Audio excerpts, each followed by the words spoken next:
sometimes pause and wonder at the kinds of people that used to live here. At the kinds of soldiers that have passed through the dusty streets of Marouz. What were their names? Did they ever come back from their glorious wars?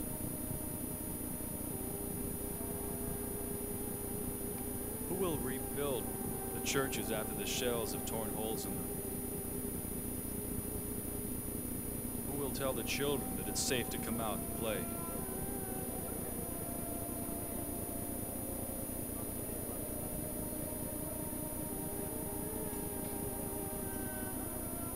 Before the fateful morning in June '93, the White Bear had made his headquarters in a house close to the front. He had drawn a map on the wall for the coming battle. Artur took me there to show me that the map was still standing.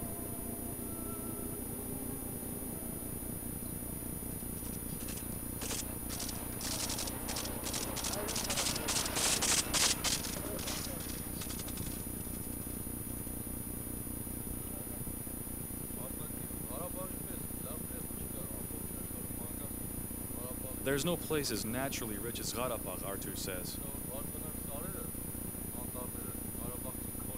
When we go into the mountains, you'll see. It's truly a miracle.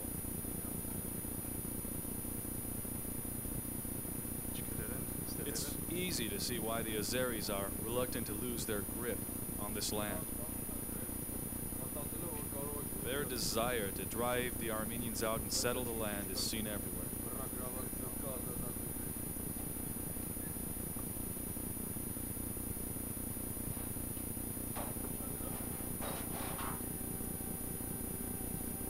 Deserted Armenian homes have been marked as property by the Azeri soldiers that were once stationed here. The homes themselves have been looted.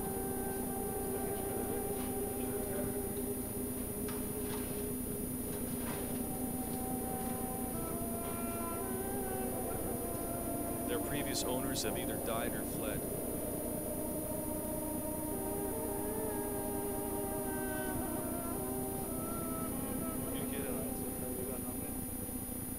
Armenian books have been trampled underfoot.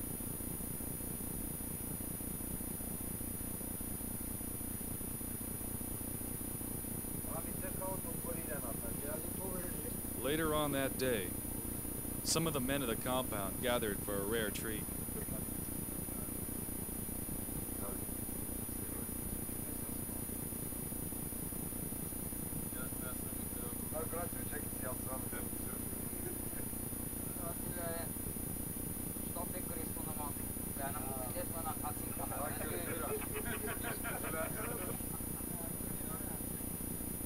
It seems that wherever there's a barbecue, you'll find an Armenian. Or is it the other way around? You'll also find horses here. Karabakh used to be famous for breeding stout horses, until the Russians came and took them all away for their Cossacks. However blissful this whole thing was, my time in the quiet village was nearing an end.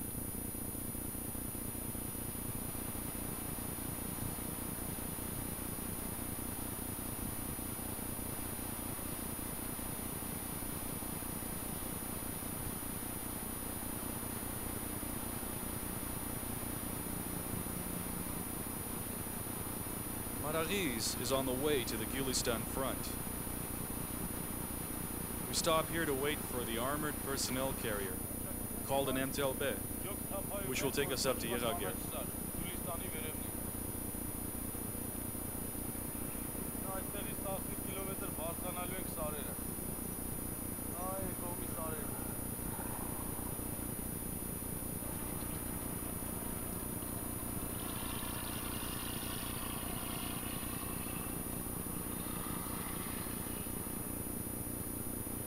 As we get there by night, I see nothing.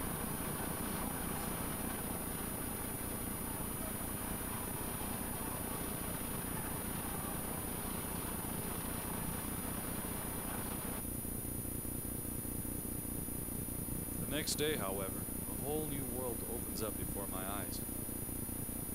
Եղնիկները is the first mountain outpost. In 1862, the last Armenians left here, driven away by Azeris. The foundations of their homes, their churches, and cemeteries remained. Some months ago, the Armenians returned with a vengeance.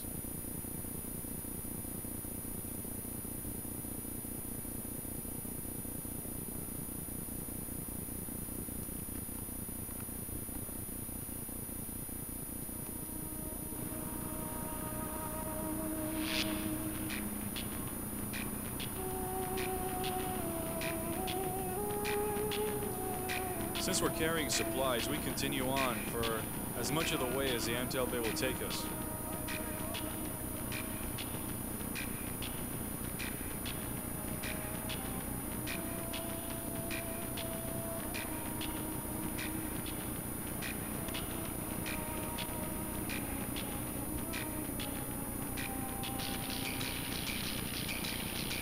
Marav Peak, the Everest of Karabakh, looms up ahead.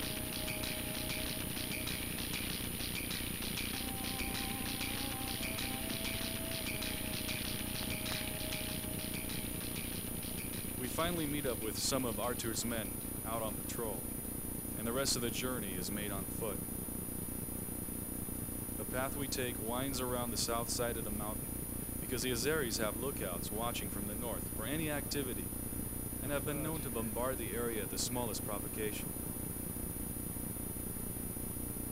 The green tapestry of these Shahumian hills infects the mind of anyone who sees it. For the moment, it still feels like heaven.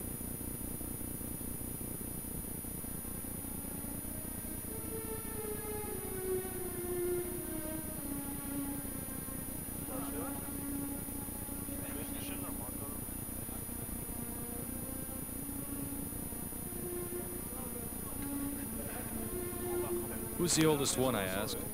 Dead here, they say. He's the oldest. He's 57. He's been fighting nearly all his life. Ardak is the youngest volunteer of the unit, at 19. All of these men were handpicked by Artur before the mission.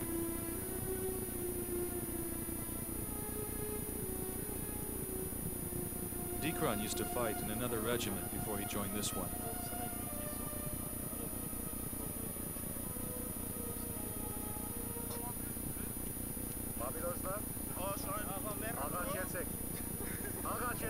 Haig also used to fight in other regiments. His brother Manuel was shot by a Russian major while trying to break into an armory. We eat anything here, he says.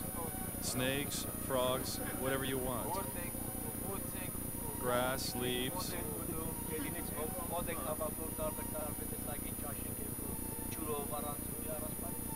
We can't get any bread here, any fresh bread.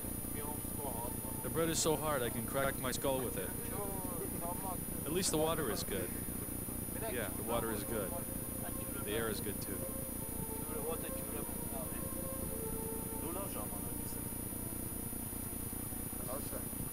This is how it is.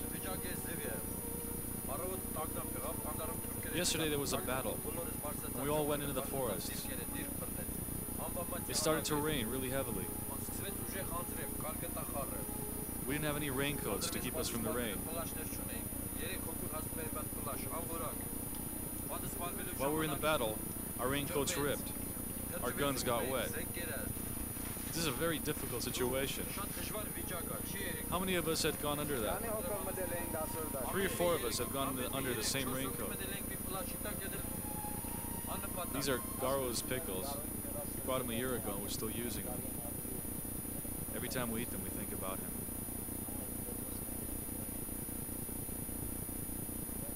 What else are you eating? Morning, noon, and night, we're eating this. I don't know what the heck it is.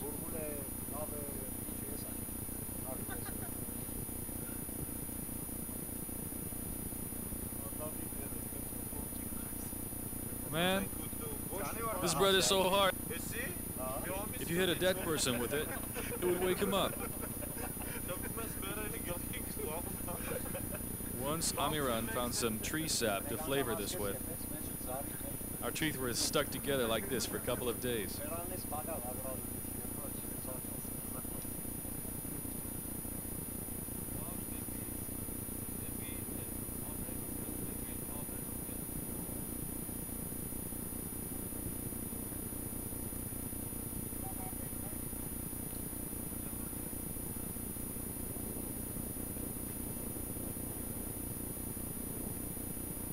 This is it every day, and if we can find sugar to go with it, we're happy.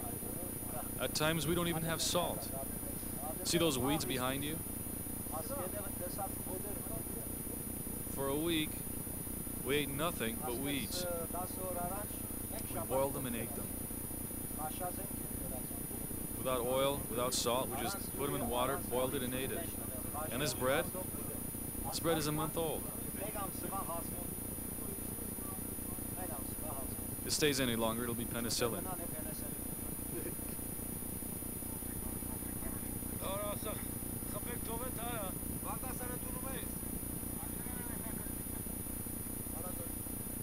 Everyone tries hard to avoid the mortar shells that our Azeris fire over. Melsida, the garrison nurse, showed me a piece of shrapnel that had been removed from a victim some days before.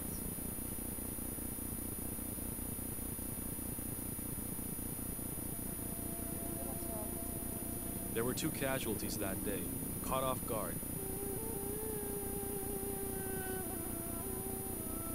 Romik was a father of 3 and was the hardest hit.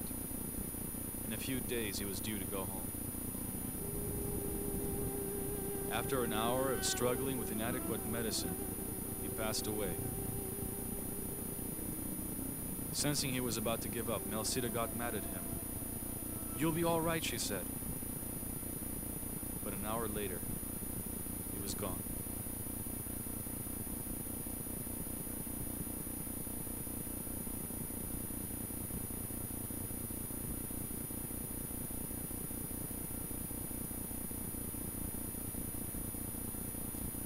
I asked Melsida if she was a trained nurse. "I've been out here for almost 4 years," she said.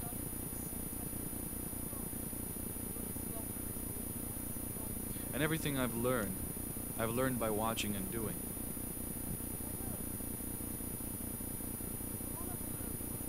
Everything I've learned by seeing. I haven't learned it out of books, from an institute.